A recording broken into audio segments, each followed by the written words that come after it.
before you do anything else, make sure you subscribe to In the Bayou podcast if you haven't already. Now let's get into it. What's your thoughts on Brian Kelly? Brian Kelly. My thoughts on Brian Kelly. I think he's a good coach. I really do, man. I think he's a good coach. I think, I think he kind of ran into a tough situation. I think he had a team that had to face a lot of adversity. I don't think they were able to get over that hump. And I think it kind of started to mess with the locker room and the players. And, anytime the coaches and players are not connected at the hip, man, like it's only a matter of time before somebody gets fired or, you lose 2-3 games in a row. And so, which, I don't think any good team, loses 2 games in a row, so, he had a tough job, it's tough. It was a lot of expectations too. Yeah. I think too, partly because he put a lot of it on himself.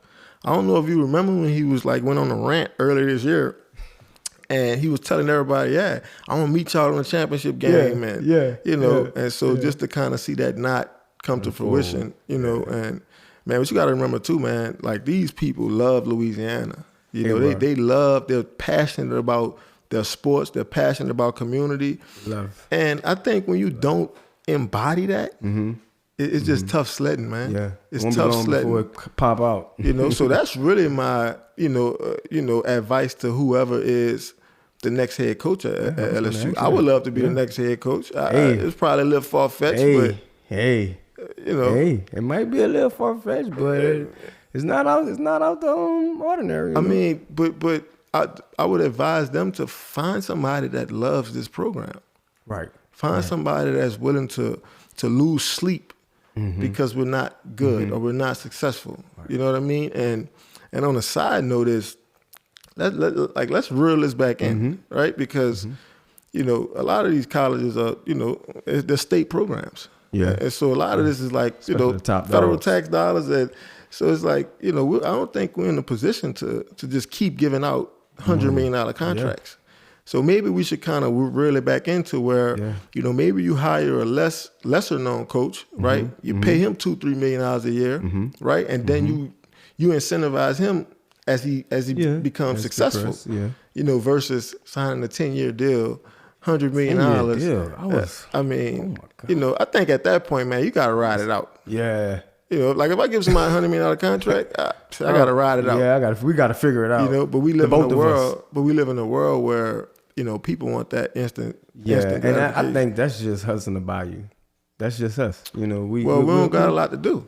We don't. And that's why LSU is as big as it is, man. We love our sports. Successful. We love our sports, right? We expect the best, right? And we love our community, man. Yeah. And so, like I said, man, I think when you don't embody that, but the guy only had 3 losses in every season. Well, if you put his stats up with 3+ Les Miles and Nick Saban, it's kind of the same. The only difference is, they won the championships, right? The SEC championships and national championships, and Brian Kelly wasn't able to do that. Right. And I think when you put that type of money into a program, you expect and that. You've been to the facility, at least you've been to the Tyrann Mathieu Lounge, probably everybody's favorite spot, in the football outbuilding, So, but yeah, man, having that type of money, putting that type of investment into the program, man, you got to be able to see it pay off. Yeah, and I just don't think that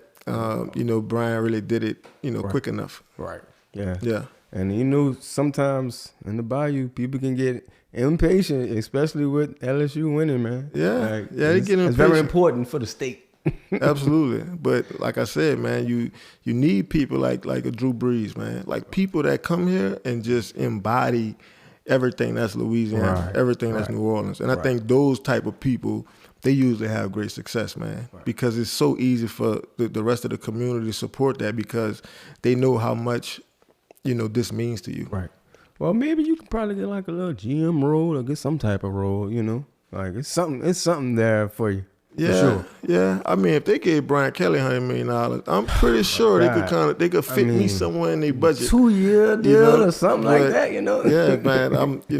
Obviously, man, the kids will love it. Most importantly, kids will love it. That'll be a great opportunity. The only thing that makes me hesitant, man, about coaching, especially like in an assistant coach role, I think it's the influence that I kind of wield. Yeah. Right. And I would never want my boss or the head coach to think that I'm not speaking their language. You know what I mean? And so I just wouldn't want to put myself or the team like in that type of situation.